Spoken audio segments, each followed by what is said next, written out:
broadcasting live from Hyde Park. We are Boston's new home for classic R&B and hip hop. Urban Heat 98.1 FM and 1410 AM. The views, thoughts, and opinions expressed on the show are those of the host, guests, and callers and are not necessarily those of WZBR, its management, affiliates, and advertisers. WZBR and the Urban Heat hold no responsibility for the validity and/or accuracy of information on this show. Hi, I'm Dr. Carryann, and I understand the importance of Black mental health. That's why I host my own show, The Urban Heat, Black Mental Health. Join me on Sundays at 2 p.m. where we'll discuss interesting topics and meet experts in Black mental health. Listen online at heat981fm.com or download the app 98.1 FM, The Urban Heat. See you then. Hello, hello, hello, and welcome back to Black Mental Health Matters. I'm Dr. Carryann Williams. I'm a psychiatrist practicing right here in Massachusetts, and this is a talk show about everything related to mental health in the Black community. So at any point in time in the show, I invite you to call in and join the discussion. The phone number here is 617-238-7111. We're also streaming live on Facebook on the page for 98.1 FM, The Urban Heat. And you can add me on Instagram and on Facebook at Dr. Carryann. That's Drkerryann. So welcome to the show. Today it's all about Black parenting. And so I'm inviting you to learn about a resource that's available right here in Massachusetts that you should know about. It's called Parenting Journey. And Parenting Journey is an organization that has a variety of programs that helps moms, dads, other caregivers, grandparents increase their confidence as parents and caregivers, as well as their capability and resiliency. And so this is not just for them to grow as a parent, but also as an individual. And Parenting Journey is in Somerville.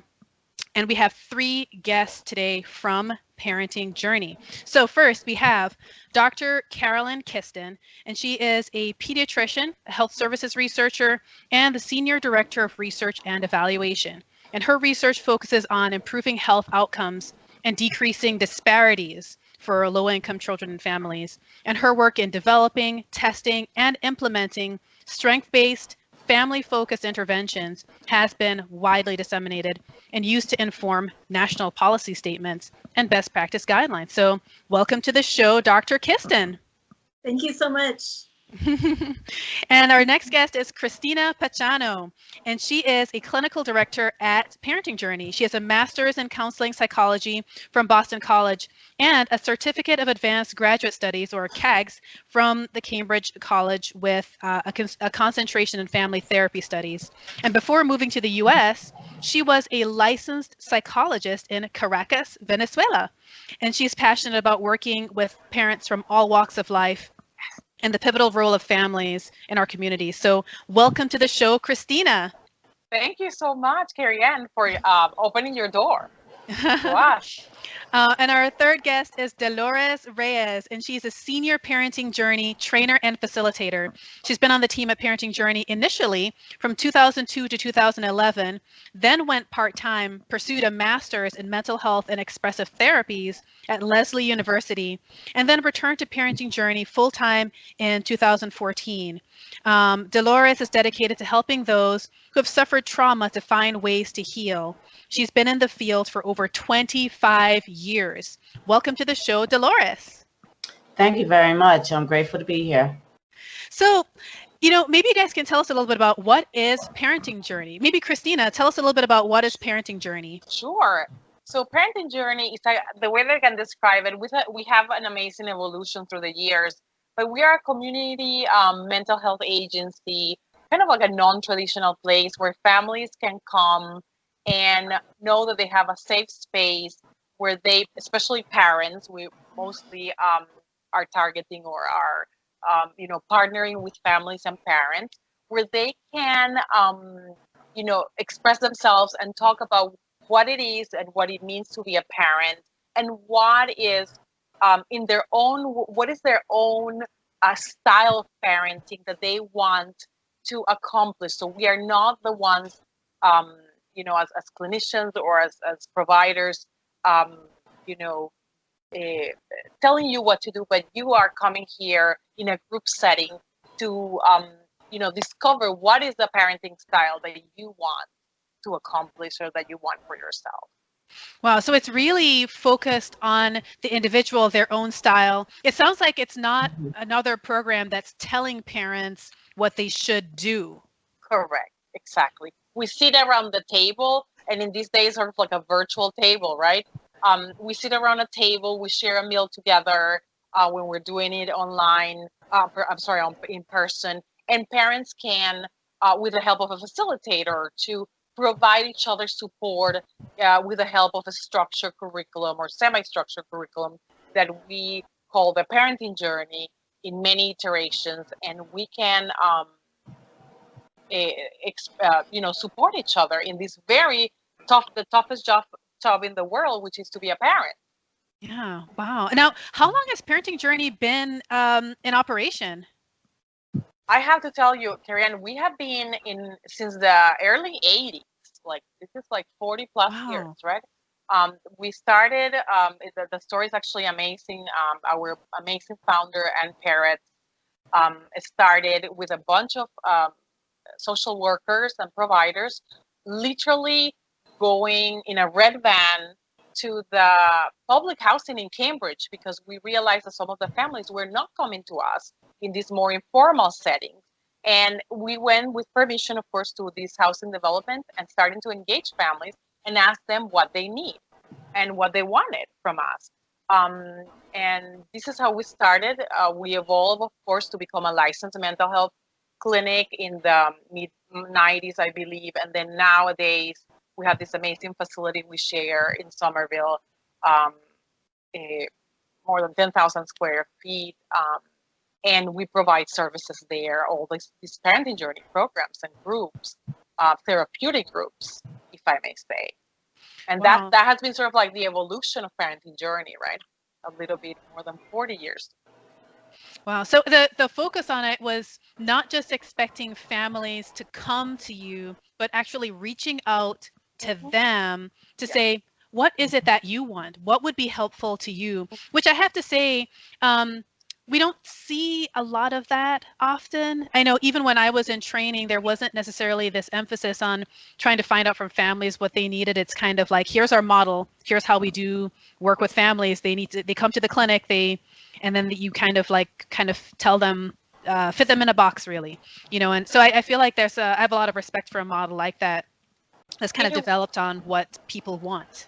Yeah, and I would like to all my other colleagues to speak, of course. I would like to say before that is this idea of, yes, we are licensed clinicians and facilitators, and we, have all these tools and therapeutic elements, but we really want to hear from the client instead of imposing a label or this is your treatment plan, right? We want to know, what are you looking for with us when we sit around the table and we're going to talk about all these goals that you have as a parent. What is it? How can this program that we have created, which is very non-hierarchical, it's very strengths-based. Let's start with what it works. Let's start with the things that are right with you and not giving you a label or this diagnosis. Let's sit around the table and think about what it is that is your dream parenting style or your dream way of being, as a parent, despite the fact that you can have all these crazy, I wouldn't use the word, all these very stressful and real unsurmountable stressors around you, right? I would like, yes, to say that. Yeah, and anybody else, any thoughts about what is Parenting Journey, in your perspective, what does it represent and what is the organization? Maybe Dolores, any thoughts? Yeah, I do. Parenting Journey definitely is a program for all parents. You can have children that are still in the womb, a child still in the womb, and you can have a child that's 33 years old living at your house. I'm just using that as an example. There's no barrier between the color of your skin or the accent that you speak with, where you come from, and where you lived and where you're at now. So we're all together in this together. We run the groups. We have Parenting Journey 1, which is the main group. Parenting Journey 2, which is the focus of reaching goals. We have Parenting Journey in Parenting in America, and we have Parenting Journey Recovery. We also have Parenting Journey groups, Parenting Journey 1, 2, and Parenting Journey in America in Spanish and in Portuguese. And we did have it in Haitian Creole, which hopefully we'll get back with that. The goal that I see with parents is that when they come in, they need a voice. They need to be able to feel safe and safe enough to articulate what's going on in their lives. Why are they there? Some people are there because they were referred there to the Department of Children and Families, some family courts, some because people are divorcing and they decided that they wanted to expand their information on parenting so that they would become a better, even though they are good, a better parent at parenting, outside of being divorced. Because they have a voice, they're able to talk about what we call the 4 ritual questions. And we ask these questions every week. And one of the questions is, how did you take care of yourself this week? And how did it affect your parenting? A lot of parents don't realize that how important that question is. And they begin to realize that, and they're eager to share about it. Even if the simplest thing as brushing my teeth, and I didn't know that was so important. And now my daughter, who's 3 years old, brushes her teeth with me. So we're both taking care of ourselves, and we're both, singing together and doing different things. Or sometimes it's not that easy. Sometimes I'm trying to get there because depression has set in. I'm moving forward. I'm doing small things. I'm washing my dishes. Tomorrow I'll brush my teeth. But when the person comes back the next week, that person has brushed his or her teeth. There are a lot of other things that go on where people are suggested through the curriculum to link your childhood to your child's childhood. Like, how were you brought up? Yes. By your parents, by your caregivers, by your foster parents, by the environment in the neighborhood, by the bodega store owners, school. What's linking you into this area, and what links you to your children? So what they found, that they learn a lot from other voices that speak and teach them. And then some parents that come through, some of them are very bitter at their parents. And that's where, it's just, for me, it's just a healing part of, okay, so what would you like to do about this? And not that we can heal and resolve everybody's problem, but what it is just tapping into it, getting some information, and then bringing it out into the open and allowing that person to recover, to heal, or go through whatever next steps need to be done without judgment. And then to see how it relates to their children. And find some type of common ground to heal and to come to that child's age level so that that person can heal and move forward. And that's just an example of what the curriculum brings and what the program brings to people. You can have mental health problems, physical problems, substance abuse, alcohol problems. You can have cancer in remission, cancer treatments going on. You can go through a lot of different avenues. You can be blind. You can have a hearing problem. We accommodate. We find a way. And that's what's so great about research, and that's what's so great about supervision and teamwork. We find a way to help who needs the help at that moment, that time. And I just find it just such a miraculous place to be. And not only does it bring healing, insight, and awareness to the parent, it brings it to me and other facilitators as well, because we have to self-disclose. And if we're parents, we better be walking the talk, So, and if we're not, at least walking the talk with our colleagues and others. And it has helped me, on a personal level. I used to leave my daughter little notes because we have what's called appreciation session. And I used to leave, she wouldn't wash the dishes. So instead of getting upset with her, I wrote her a little appreciation note before I go to work. Thank you for washing that glass. Love, Mom. Thank you for washing the plate. Love, Mom. And she started doing all the dishes. So just imagine all the parents that listen and hear their children and the voices that the children cry. They cry out and listen to their own inner voice. They take the mask off from the inside so that they can receive what's love and healing and structure and whatever else is needed that parenting journey can give them. Nurturing. It's just amazing. It's just really amazing.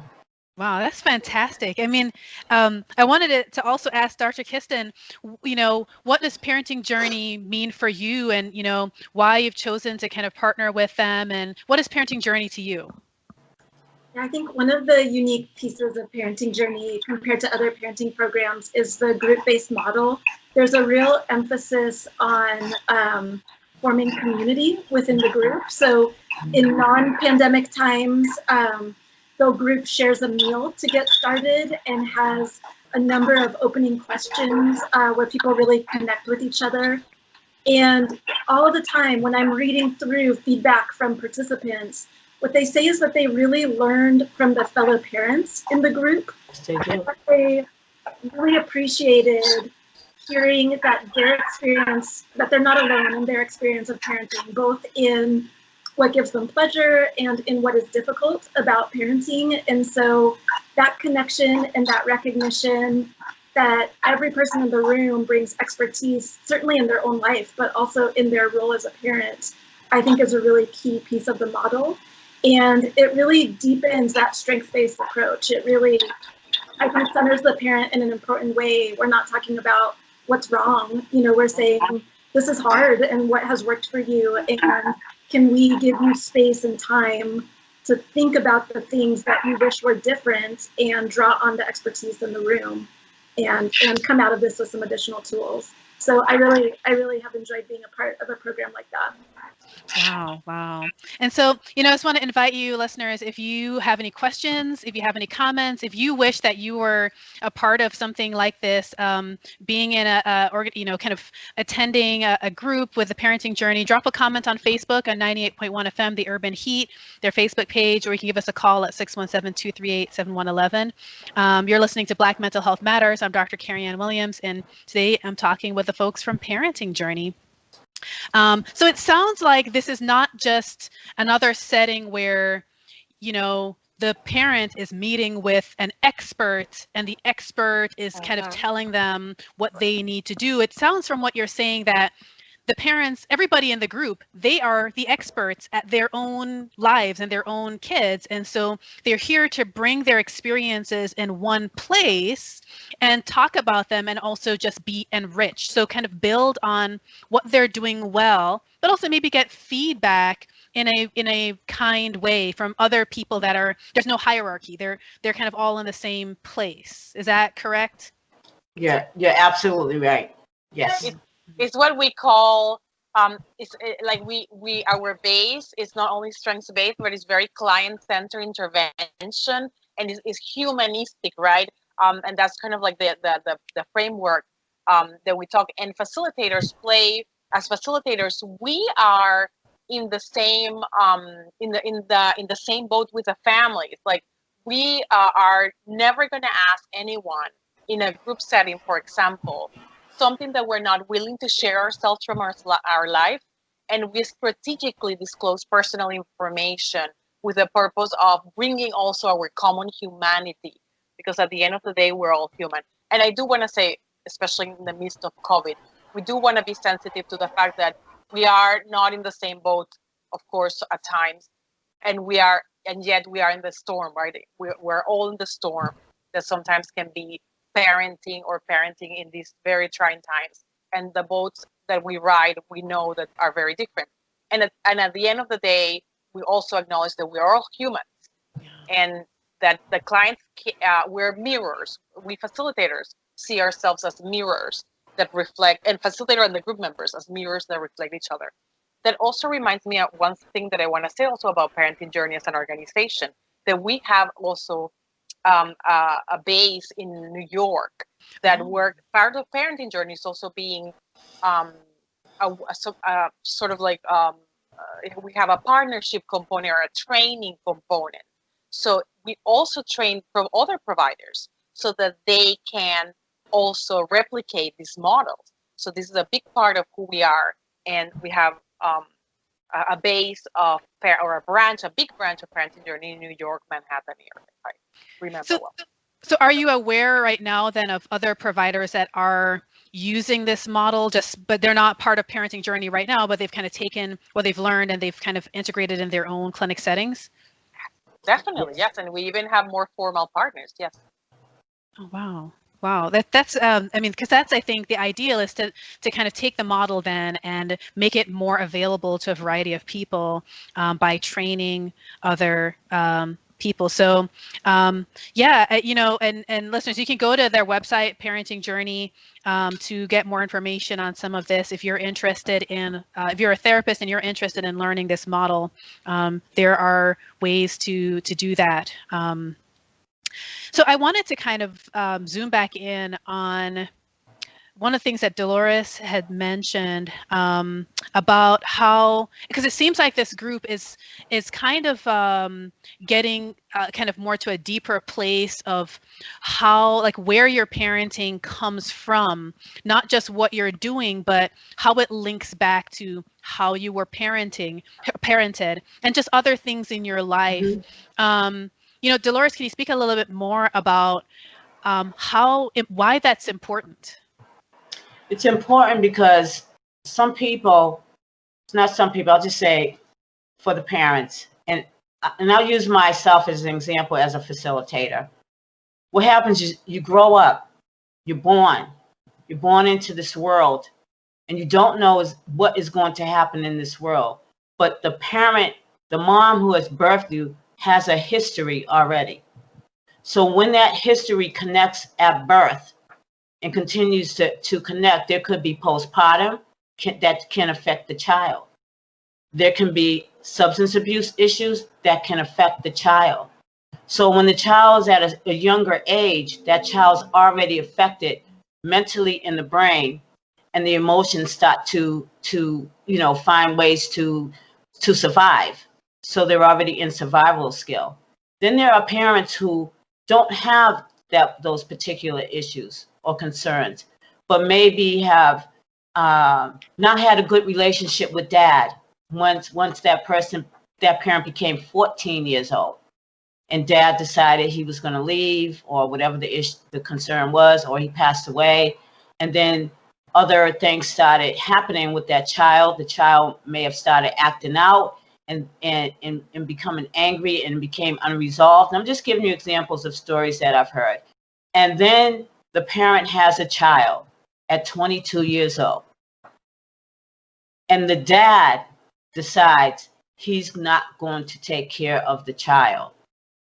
This makes pretty much a U-turn, domino effect of dad's not there.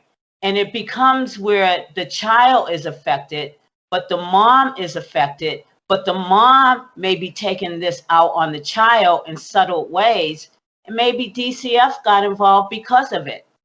Or maybe the parent did not have Department of Children and Families or some other outside agency involved, or maybe the parent went to the doctor and said, I need some help. I don't know how to handle this child, because she didn't know how to handle the child within her. And so we have to look at that relationship. So in Parenting Journey, we take a look, if the parent's willing to take a look at that relationship, but we also will take a look at how that parent is treating that child. Every parent that comes through Parenting Journey has a different story. Not one story is exactly the same. There can be connections and identity with other people, but they're not exactly the same. And then you have parents who, I've heard some things, where kids were locked up in the basement, and kids were really brought up in really healthy, wealthy, entitled families, but there was something missing internally. And I can't decide what that is internally. You have to find that. I'm going to walk with you and guide you. The curriculum is structured So what it is, it allows us to move from one point to the next session, from session 2 to session 3. Because if we were to start at session 5 or session 7 or somewhere, whew, we'd be in a lot of trouble. So I really see the benefit, and I see the change in the parents, and I see the willingness for them to want to help others in the community by telling other parents about parenting journey, and that maybe this might be a good place for them to bring bring themselves. Plus, at one time we used to let the children come and go to childcare, but now everything's virtual. So prior to virtual, you actually provided childcare as well? Because that's an added bonus. Oh, no, okay. Oh, prior to virtual, yes, we did. Yes, we did. Oh, wow, because yes. that's an added bonus. Yes, I think there's so many times we can't get parents, or parents can't come in for things because there's no one to watch their kids. So that I didn't realize that. Wow. No, that comes with the program. That comes with the program. Yeah. Or some parents couldn't, the groups were on during the daytime, and parents couldn't come before at that time. So we offer, after work hours. So we have, we tried as much to adapt and make adjustments to the realities of the families that we wanted to invite to our agency, to our space. I want to just add something in with the program, and it's intense, but yet there's fun. There's laughter. Sometimes we do a little bit of movement and dancing with the expressive therapies. There's mindfulness. We do meditation. We give parents other skills. They can use them or they can put them in their back pocket. Even the contract or the agenda we give to them so that they can make, say, the agenda for if they have 1 child or 10 kids. This is the agenda for today or for the week. And this is what, Larry's going to do, Elijah and Cynthia and whoever, and this is what mommy's going to do. And I'm going to walk the dog every day. So, it could be anything like that. But one of the other important aspects of parenting journey is the intake. And the intake is so important because you get to know the parent and you get to have a bond, and you begin to bond before the group. So that way, when you get the parents in the group, they have an idea of who you are and you have an idea of who they are. It's kind of hard to get it happens, you join a group and you don't know anybody in the group or the facilitator. So you don't know if you should trust or what you should do. You're checking out the facilitator instead of being able to focus on what the session's about. So the bonding is so helpful. And, as Dr. Kristen said, the unity, the awareness, the insight, the change, knowing that there's resources from the group members, the parents, and also on the outside. It's a powerful, powerful program. And I see it happening in different places, in different sectors of, Massachusetts, New York. I hear about it in Florida, in just different places, Burundi and, places where it's been taken. And oh, wow. So it's been taken international. Oh, yes, it has. Yes. Oh, yes. Wow. Yes. And we ran a group in Dorchester, which was really good, in Clopman Square area. And that's a whole different dynamic. And it's all Black women and men. And the dynamics of life has a little different spin on it than when you have the group that is mixed with different, races and cultures, because the culture in Dorchester is the culture of living in Dorchester. Yeah. And growing up under grandma's roof.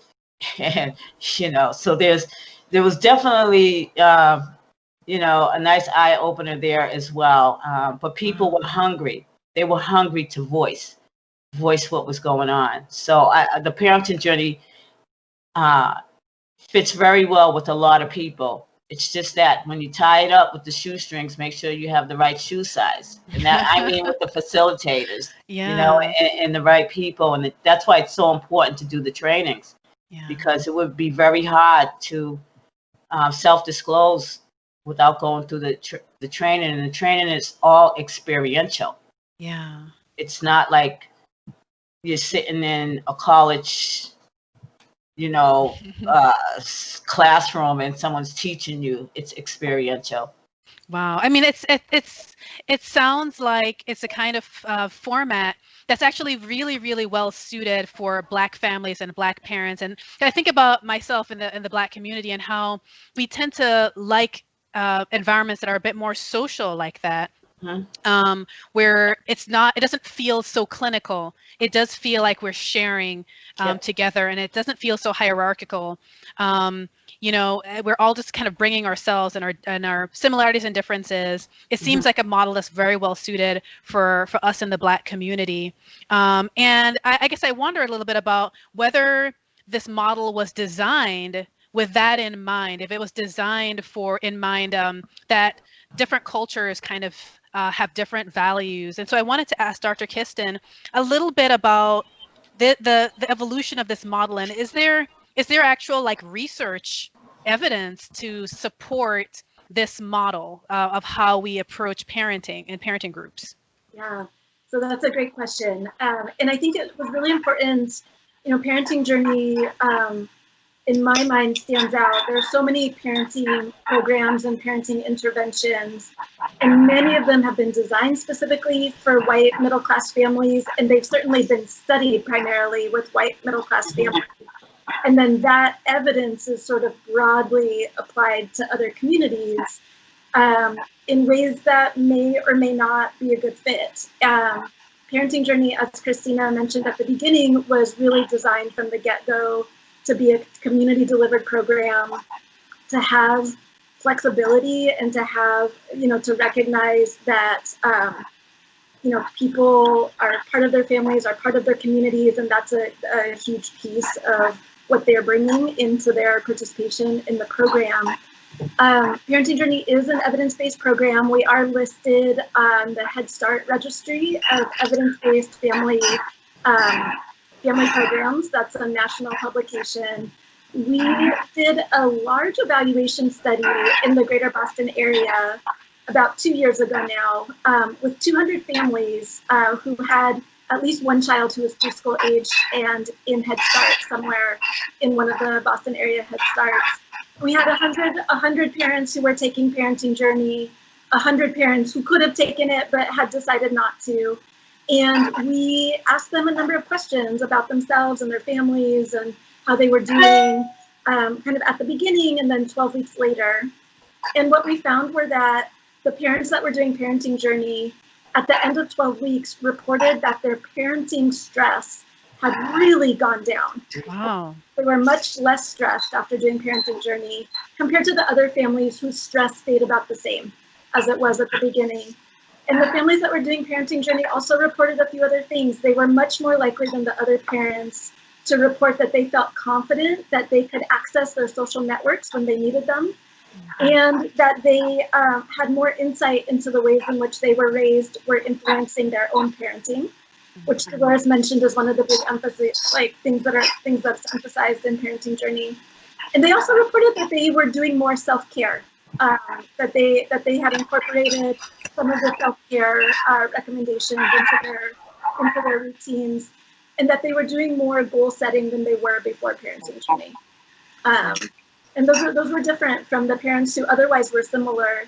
This was, like I said, there was 200 parents. The majority were low income. 30% of the parents in the study self-reported that they identified as Black.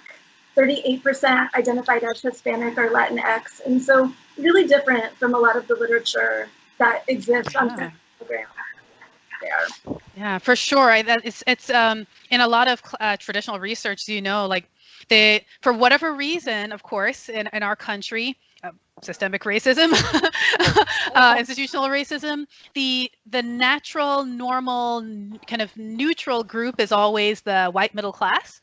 And it tends to make research studies not generalizable to everybody else. And so I think it's really fantastic to have a research study that is not normed off of a white middle class group, but is actually normed off of the rest of us, the populations that actually would be that you'd be serving, which is a diverse population from varying backgrounds. And so listeners, I just want to remind you, you're listening to Black Mental Health Matters. I'm Dr. Carryann Williams. We're talking with Parenting Journey today about their organization there in Somerville, also with a piece of the organization in New York. And if you have any questions or comments, or if you are interested in learning more about Parenting Journey, just drop a note on our Facebook live stream on 98.1 FM, The Urban Heat, or you can give us a call at 617-238-7111. And so I guess I wanted to know a little bit about how, if Parenting Journey does anything else kind of specifically with Black families in mind, or, are there ways that the organization works to address cultural competency, given that you're working with all these diverse populations, people that speak other languages? It sounds like there's very few people that you really would turn away, that people can come from varying financial kind of statuses. What does Parenting Journey do to address Black mental health and cultural competency? I don't know if Christina wants to speak on that. Or? Sure. I mean, the first thing is that, and this is one of the things that I love many years ago when I entered to work in the organization, is that, oh wow, there is a lot of the people that work in the organization look like me, or are open, and I see respect and dignity to people like me. So I think it starts in the very nitty-gritty of the structure of the organization, and also it starts, or it continues, in the dignity, the empathy, and the way that you treat families, right? Where you ask the questions, where you see the strength. I think being a strength-based intervention that is Parenting Journey, and where I don't place myself as the knowing-all expert. I think that's also true. And that means that sometimes I ask questions, or I research them on my own, because I don't know the answers, but I need to know, to be sensitive to the issues of our people of color, and also immigrant families. That I'm in that bucket, right? And I don't pretend to know it all. Some of the issues is like expanding the services that we used to have to only English-speaking families, and we really make part of the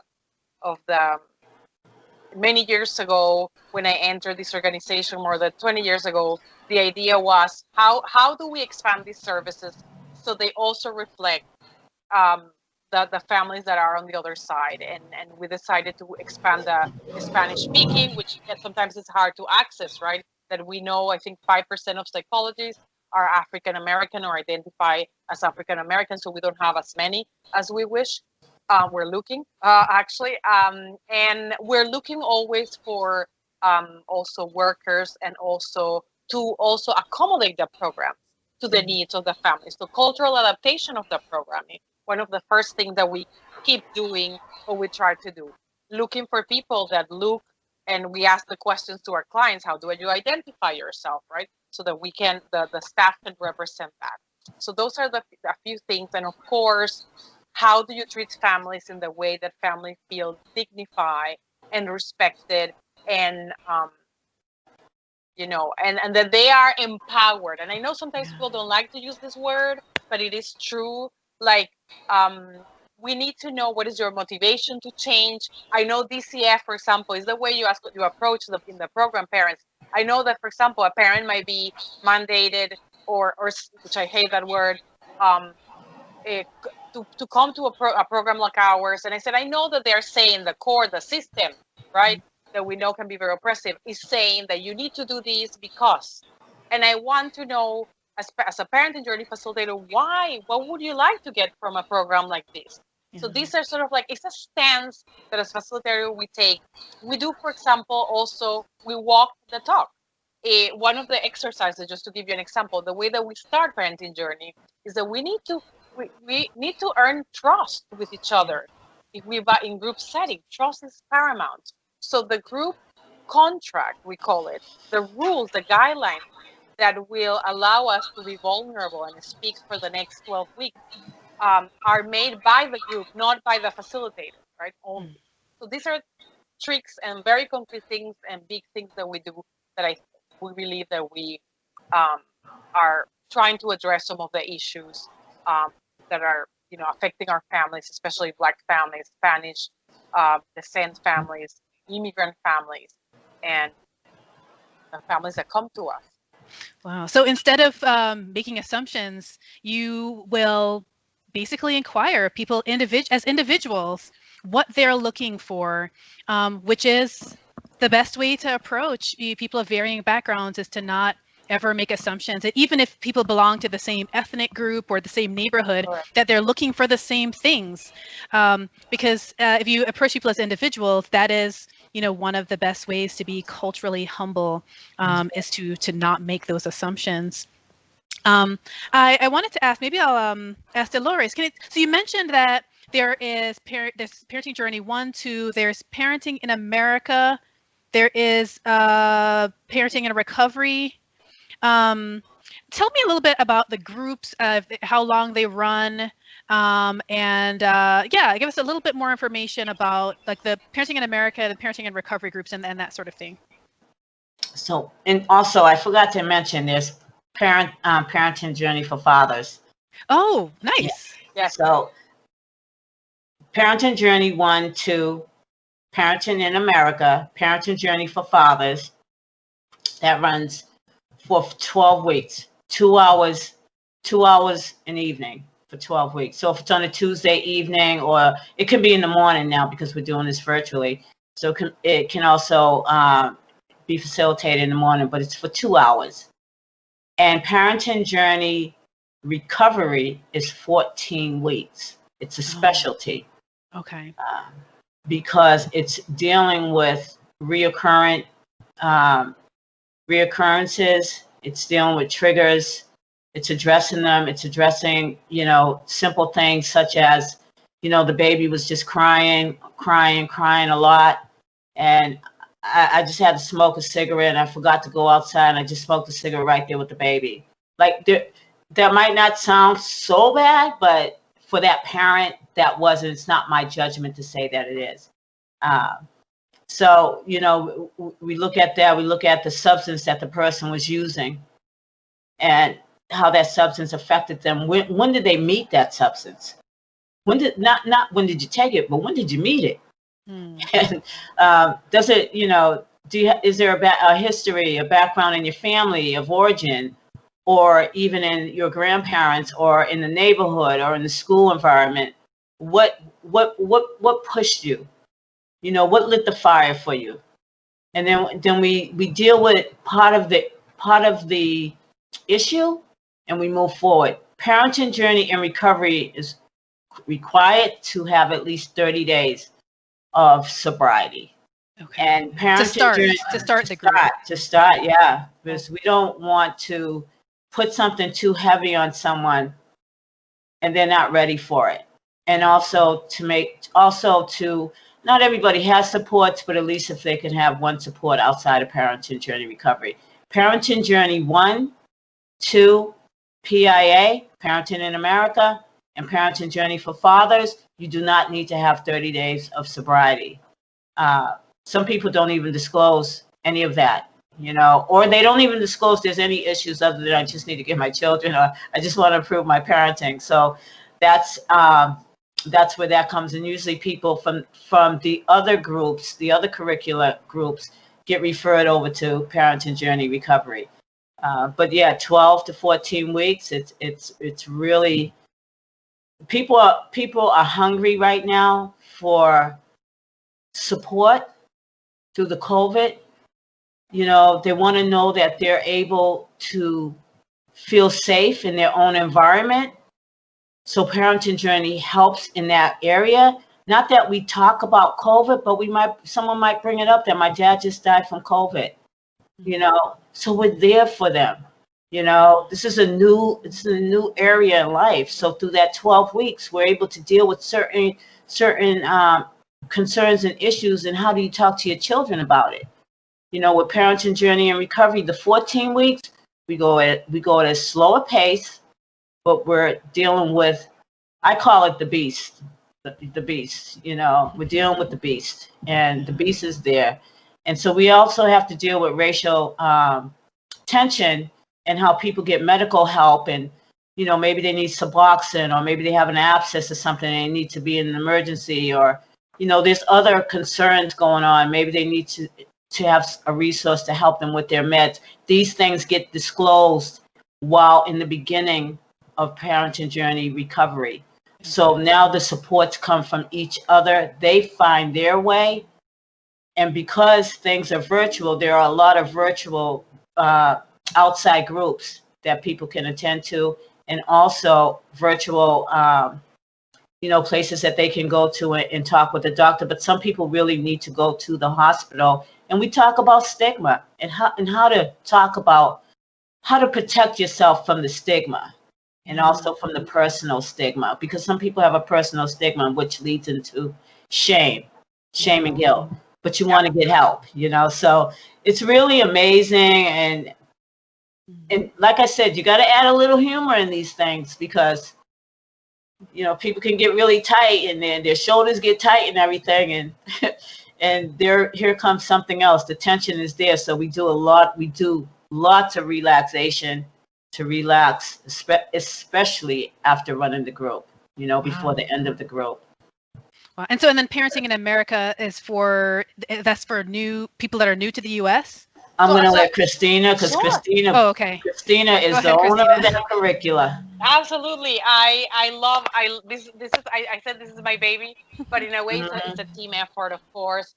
We realized, I think in the mid 2000s, that there were all these parents, right, immigrant parents that were coming to do their parenting journey and talking about the connections between the way they were raised and the way they were raising their children, and that was amazing and fantastic. And they were less stressed, and yet something was missing. So we just, you know, with Luciana Bella, one of my Argentinian colleagues, and the team and parents, you know, all of us decided, well, what is missing, right? Asking the same question. And we realized that families wanted a space to talk about and having activities through discussions, dynamics, where they can specifically be vulnerable and find empathy, right? With others in a group setting about what it means to be a parent and in this country, and where there were values clashing between what you come from, your culture with the people that raised you, and the culture in this country, right? And the immigration stressors, discrimination, all the things that we know that sometimes families face when they are, you know, living in this country and trying to do these you know, job that is adaptation, adapting to a culture, while at the same time honoring the strength that they bring from their own, even if you're hearing the opposite, right, from mainstream. So that was the space that we made for parenting in America. And America, I always say this, America could be the country that calls itself America, right? And America, the continent, right, where many, you know, people that speak Spanish or that are from Spanish descent can also share common ground. So that's part of that definitely sounds valuable, like a valuable space to have those discussions, because a lot of times at an individual level, people might try to have those discussions sometimes with the individual provider, and that's okay, but there's often not a space where they can talk with other parents. And you know, I think about something that Dolores said earlier, which is that you don't necessarily have to be a parent of like a child age 0 to 18. It can be someone who has a young adult, or someone who is expecting, and they're still welcome in that space to just talk about it. What I like about the model, and just I'll reiterate for those listening, is that it's focusing on things that you can do to kind of help yourself. So it sounds like, you know, from what you guys are saying, things like reflective questions, things that make you reflect on your current life, your past life, but also self-care. What do you do to take care of yourself and your family? You know, and just kind of sharing together what may be getting in the way of you being your best self or your best parent. Does that sound accurate? Definitely. Yeah. And I want to go ahead. And also the reflective listening, which is really powerful for the listening skill. because parents, we actually do activities on these where we listen to each other and try to repeat back what we heard someone say, and then also, so what was that like for you?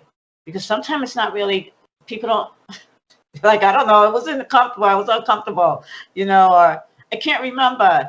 So it's really good when we do this. And I had a parent in the group once, a male, and he did reflective listening. And a couple of weeks after that session, he shared on the ritual questions that he picked his daughter up from school. She's a little girl. I think she was in the second grade. I think she's in the second grade. And she was telling her daddy what happened in school. And instead of him saying, oh, well, we'll just talk about that later. I get it. You know, you were doing your schoolwork. So he already had the answer. But instead, he listened and he said, so I'll just throw a name out. I'll call her baby girl. So baby girl, you said that you drew a picture and you got an A and you were able to read from the book with your friends in school, and your teacher gave you all a high five. That's close to what she said. Okay, so he came back, he was so proud of himself because she gave him a big hug. They were in the car though, and she actually tried to hug him with the seatbelt on. But it was just so, Yes. it was just such an awesome story of that listening skill and how that trickles into other relationships and, you know, other places to say, I didn't hear what you said. Could you repeat that? Or did you say? You know, so those are other ones. And there's also healing and transformation. It's, Wow. you got to join it to know. You got to join it to Guys, know if you it. want to know more, you got to join parentingjourney.org.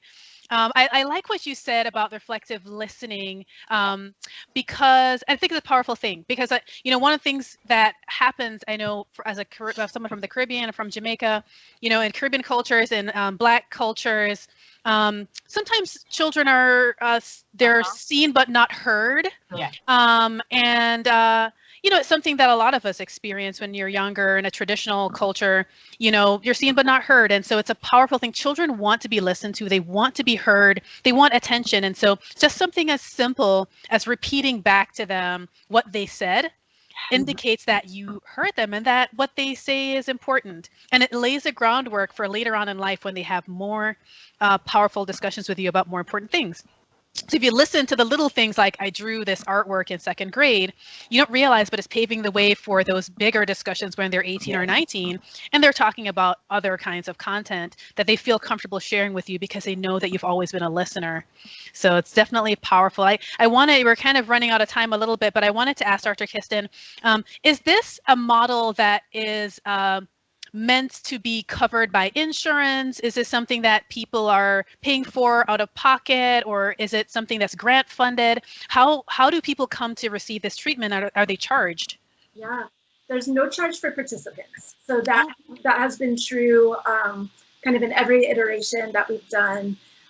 We have had the benefit to this point of being funded by a lot of philanthropy, a lot of donations from people who feel like it's an important program. We do take payment for the training that we do for other organizations. Yeah. And there are some situations like we think going forward, this could be a model that would be covered by insurance, you know, especially as we go to more global payment methods and like considering family wellness to be something worth investing in that's different from what the medical model has been so far, which is really you pay for illness and treatments, you know, as opposed to for prevention. But I think there are, you know, kind of a number of different possibilities going forward and different models. When we do trainings for different organizations, they incorporate it in different ways. And so there are a lot of different people who come to us for training who include it as part of their services, but kind of utilize it in ways that look different from each other. Wow. So there is a train the trainer model that is available, and that, of course, the person seeking it would have to pay for that. But for participants that are just looking for support, a supportive environment, guys, it's not a therapy group. It's not necessarily 100% like a support group. It's kind of its own thing. It's just its own unique thing. It's not a support group. It's not a therapy group. It's not a coaching group.